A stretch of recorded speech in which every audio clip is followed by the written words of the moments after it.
Breaking right now, we are witnessing the collapse of the Harry and Meghan project in real time. In the past few hours, confirmation that they have walked from another charity. Their lives, which were meant to be about humanitarian projects, post-Megxit, are over. And this one will sting. And it will especially sting for the parents of the children who died by suicide, who trusted them with the Parents Network. But Harry and Meghan used those parents for this disastrous CBS News interview. And now, because they're on the bones of their ass, because I've decided to have this disgustingly extravagant lifestyle in Montecito, California, that they cannot afford, because they are burning through the Queen Mother's inheritance, Princess Diana's inheritance. These parents are out of their lives, thrown to the wolves.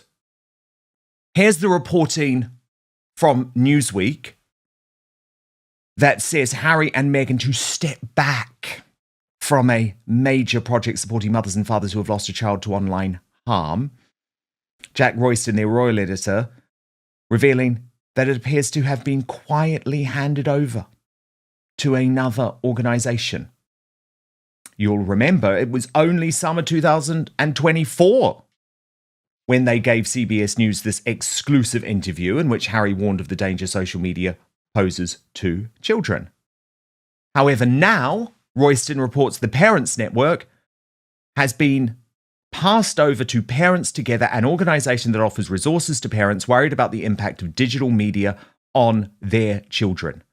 Newsweek understands Archewell has given Parents Together the network's full operational capacity and structure, including systems and processes, as well as brand and creative assets. They've also given a cash grant, but listen to this. It will cover just 1 year. 1 year of the network's first year core operations. So they're washing their hands. And here comes the spin. The spin that we never believe from Archewell. And Archewell's source telling Newsweek, the transition follows our established model where we incubate initiatives before transitioning them to independent, sustainable organizations. Bullshit. You're absolute liars. You don't want anything to do with these charitable causes because the only charity you give a damn about is feathering your own nest. Oh, and destroying the British royal family too. That's scum. They made us all think that they cared about these parents. Indeed, they were using these parents on CBS simply in order to continue their insane campaign for censorship, against free speech, against technology, because they don't like the fact that we can tell the truth about them. It's disgusting. It's absolutely disgusting. These two are grifters who are all about the money, who had the biggest opportunity in the world to turn around other people's lives, and they do not give a damn. And that's why I find it so shocking that King Charles continues this capitulation, and it is a capitulation, to Harry and Meghan. And we've also got big news on that front because there has been a huge war of words behind the scenes between the Daily Mail newspaper in the United Kingdom and Buckingham Palace, resulting in the Daily Mail deleting their so-called scoop about King Charles offering Highgrove up to Harry and Meghan. Slight issue with all of this is that the king might think that this is something he can do, but of course, he no longer officially controls Highgrove. Prince William does. And this was never going to fly. But don't worry, we've got details of the story that they no longer want you to see. As the salty Duchess reported, the Daily Mail have pulled their ridiculous propaganda article. It looks like strongly worded legal letters have been sent from the palace. Daily Mail are un-Sussex-full. And what she's getting at there, and what I think is absolutely true, is that on a constant and consistent basis now, the Sussexes are being able to bounce the king, bounce Buckingham Palace into decisions that they don't want to make, even the British government, when it comes to their security. So let me just take you through this original article, which Tom Sykes of the Royalist Substack, who was able to actually grab the now deleted article for his brilliant show, said faced fierce resistance from Prince William. I need you to do something for me right now. It is free, it is easy, it is simple. Just hit that subscribe button on YouTube. That's because over 50% of you watching this video haven't done that yet. He wrote, another day, another suggestion that King Charles III is preparing to make fresh concessions to Harry and Meghan. King Charles will offer Harry and the Duchess of Sussex the use of Highgrove, his private beloved country retreat, should they return to Britain together later this year, a bombshell report claimed. The offer, reported by the Daily Mail, would be a sensational development if it came to pass, as Highgrove is redolent with symbolism as Charles's sanctuary. It also, of course, functioned as one of Harry's main childhood homes. To open its gates to the Sussexes would be confirmation that the king will not be swayed from the project of reconciliation with his son, even if it comes at enormous political cost and in the teeth of opposition from his other son, William, who considers that readmitting Harry to royal circles would be profoundly destabilising to the monarchy. This is what insiders told the Mail in the now deleted piece.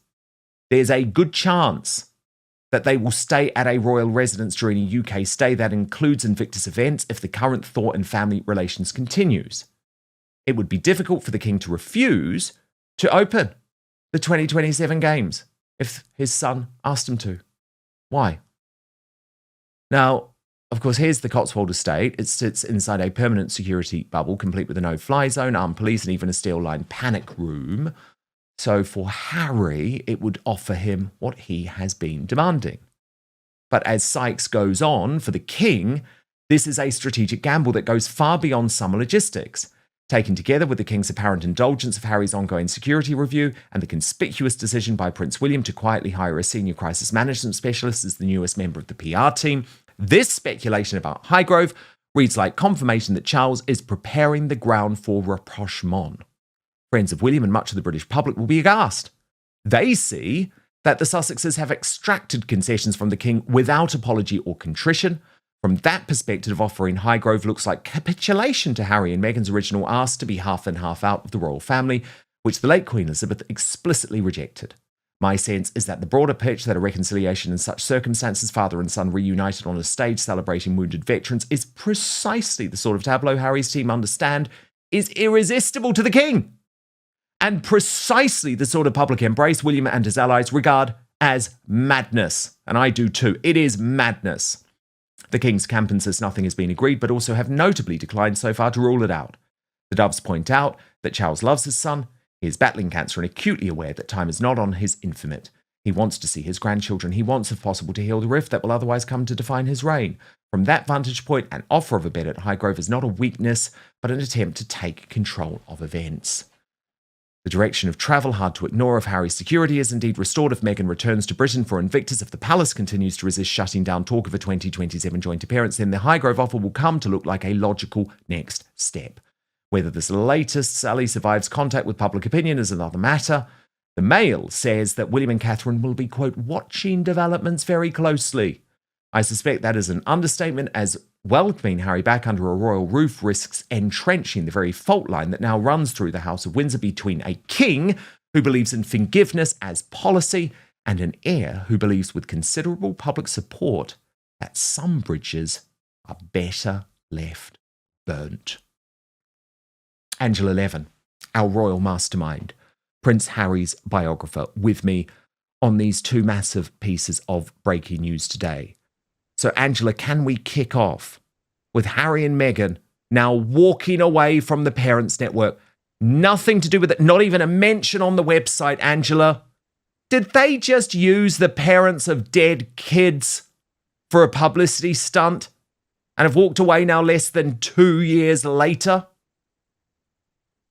Yeah, absolutely. But it's not a surprise because a lot of people didn't join, they didn't follow. And who can blame them? Because if they bring up their children in their way and recommend this with having their faces covered and not showing them to anybody because it might go all wrong. I think that people, even if they've left a child, they've lost a child, they're in terrible state, they don't want that. But also, Meghan, I've listened to Meghan, and particularly when she was with a couple of them, and it's all about her. We've seen this when it's all sorts of things that she does, but she's not interested. She tells them about her and what she does and what she feels, and in all generalization. So it's not helping at all. So I would imagine that they didn't get enough people, which is why they didn't get enough money.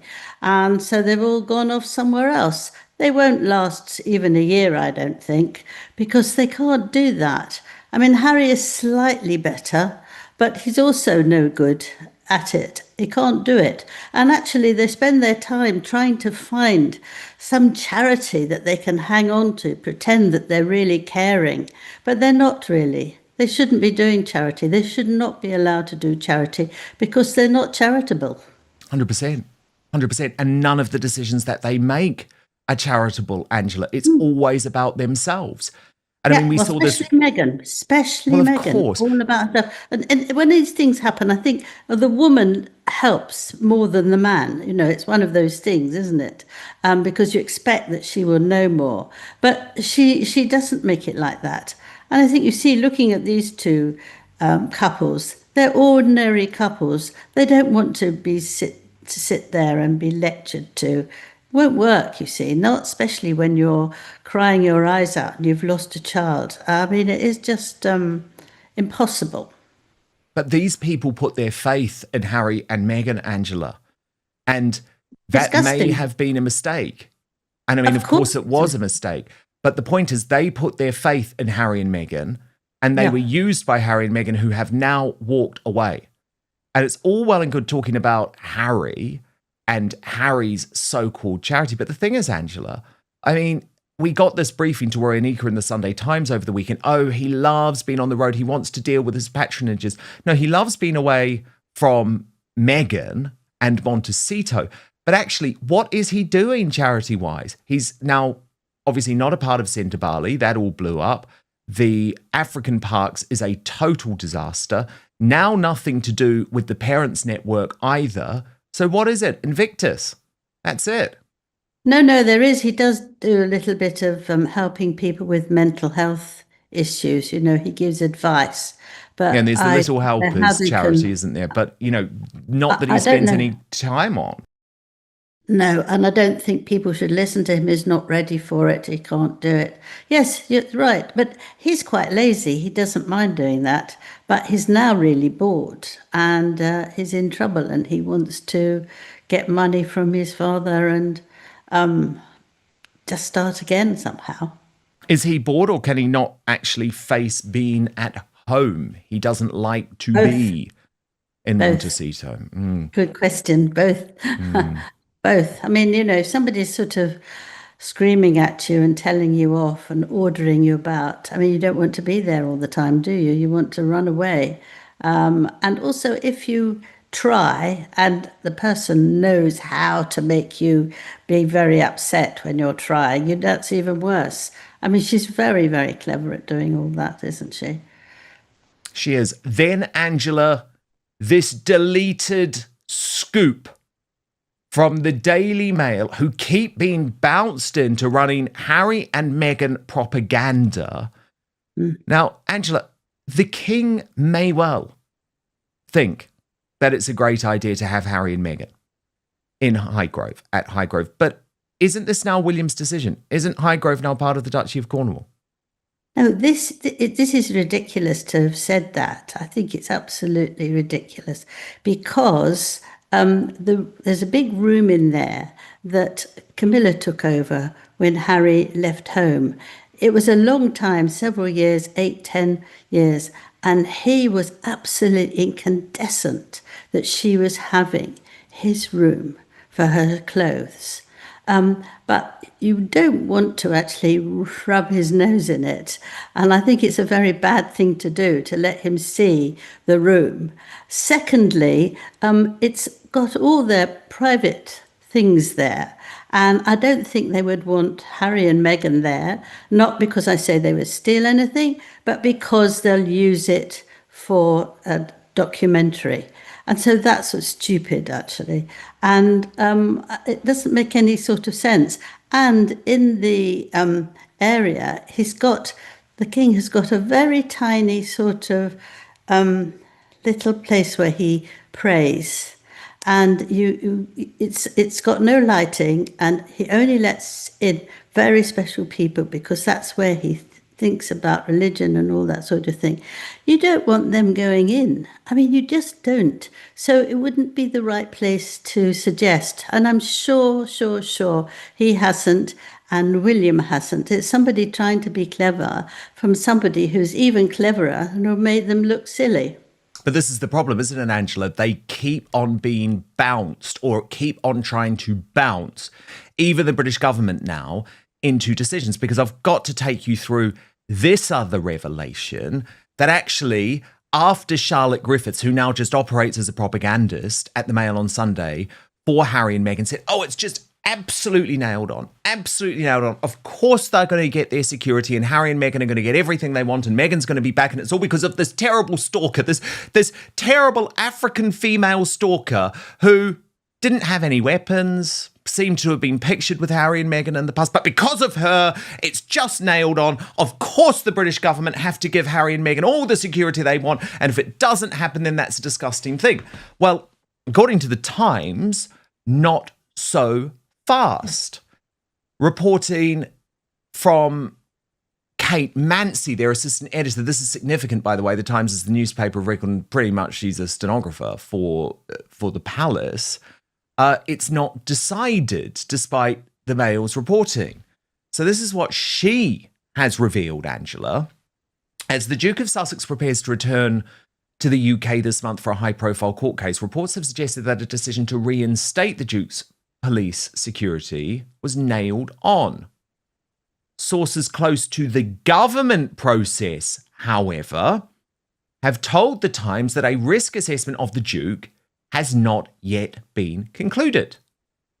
Meanwhile, relations between Harry and the palace are once again strained by the suggestion that courtiers could scupper his long-running battle for police protection. After hopes of a reconciliation between Harry and the King, it paints a rather different picture to the scene just 4 months ago at Clarence House when father and son were reunited over a cup of tea.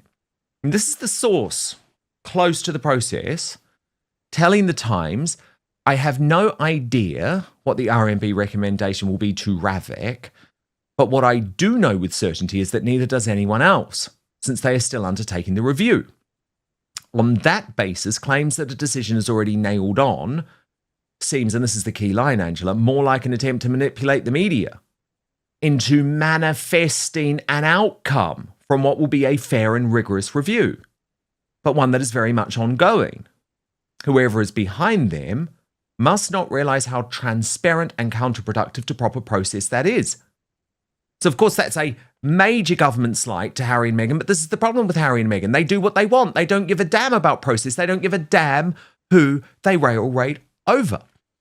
But Kate Mancy goes on to say, sorry, Angela, let me just quickly finish what Kate Mancy reports. She says, those close to the palace have denied that an intervention from the palace could be organised to scupper the process. A former royal aide said that is an entirely familiar and predictable narrative, but one that is both unjust and inaccurate. The palace has no such powers within Ravik. While they sit on the committee, it is not their role to advise on threat analysis or appropriate mitigations. That is for the actual intelligence and security experts to advise on, as of course they do whenever the Duke's visits to the UK are being reviewed under the existing Ravik process. Yet when a decision goes against the Duke, it is claimed to be an anti-establishment stitch-up.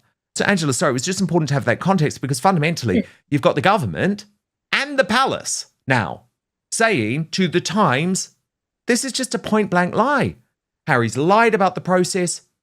He's lied about the reality that he's definitely going to get the security. And he's also lied about the fact that it's down to the king if he does not. And it's a disgusting way for him to treat his father. But again, I just look at all of this, Angela, and think, so why the hell does Charles keep capitulating to this man?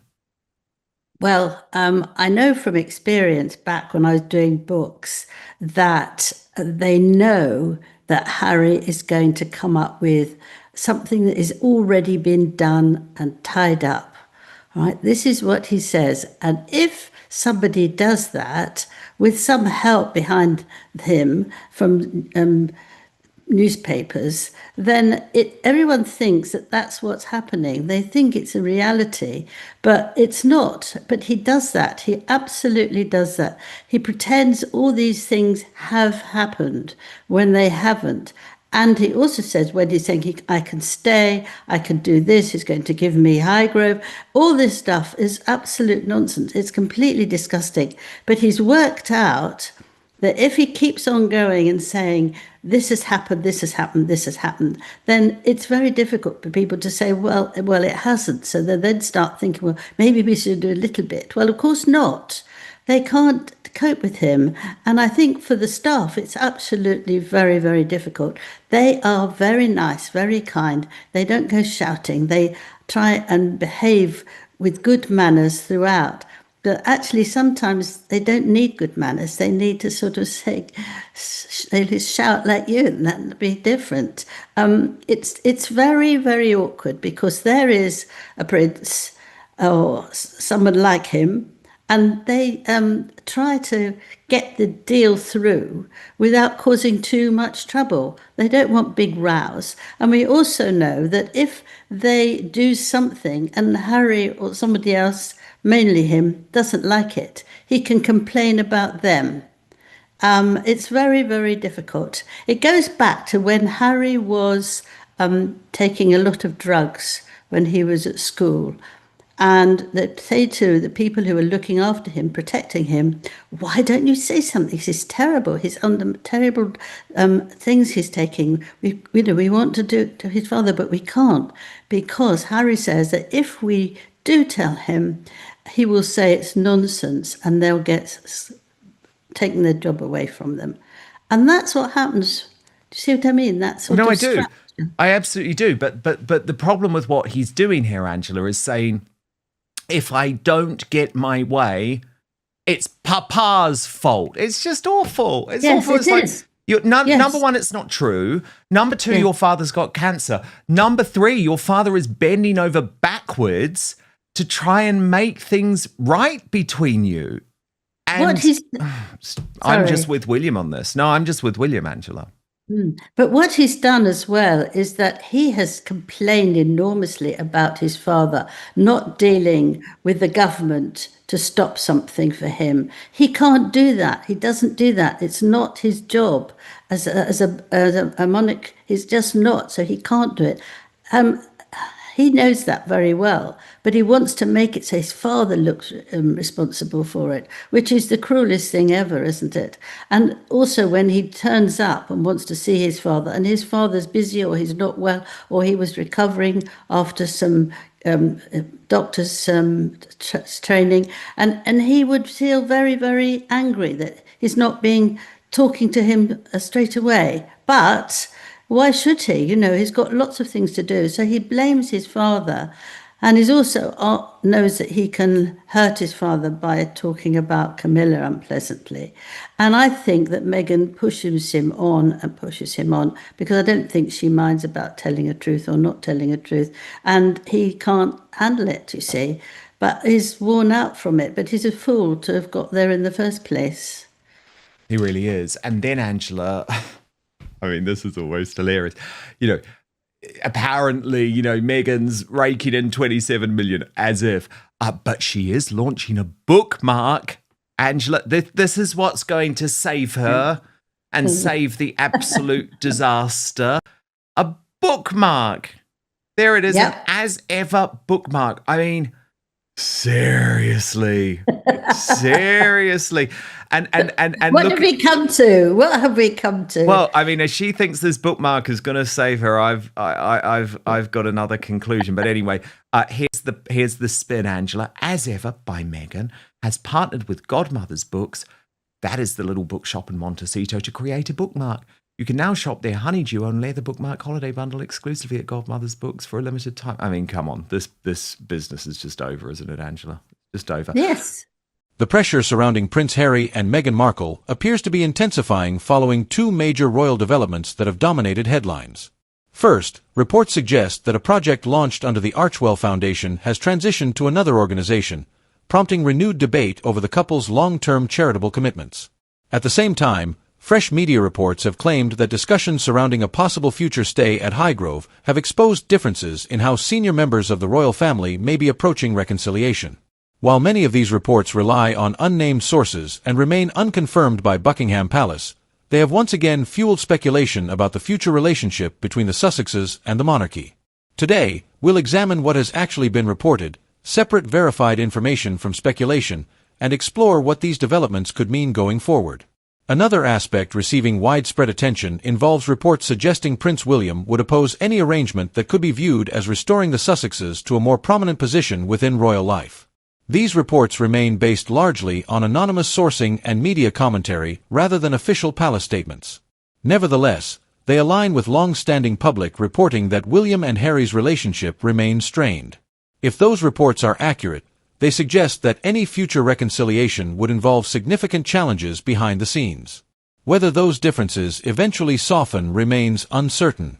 Taken together, these stories raise broader questions about the Sussexes' future. Their commercial ventures, charitable activities, and relationship with the royal family continue to generate global attention. Every announcement is now examined not only for what it says, but also for what it might imply about their long-term strategy. Supporters see a couple adapting to changing circumstances. Critics argue they have yet to establish a consistent direction after stepping back from royal duties. Only time will determine which interpretation proves more accurate. The past few days have demonstrated just how quickly the royal conversation can change. Reports surrounding charitable initiatives, media corrections, and speculation about future royal relationships continue to dominate headlines. However, it is important to remember that many of the most dramatic claims currently circulating rely on anonymous sources or commentary rather than official confirmation. As more information emerges, the picture may become clearer. For now, these developments offer another glimpse into the ongoing complexities surrounding Prince Harry, Meghan Markle, and their evolving place in both public life and the wider royal family story. What do you think? Do these recent reports suggest a changing relationship between the Sussexes and the royal family, or are they simply another chapter in the ongoing media speculation? Share your thoughts in the comments below. If you enjoyed this analysis, don't forget to like the video, subscribe to the channel, and turn on notifications so you never miss the latest royal news, commentary, and in-depth analysis. Thanks for watching, and I'll see you in the next video.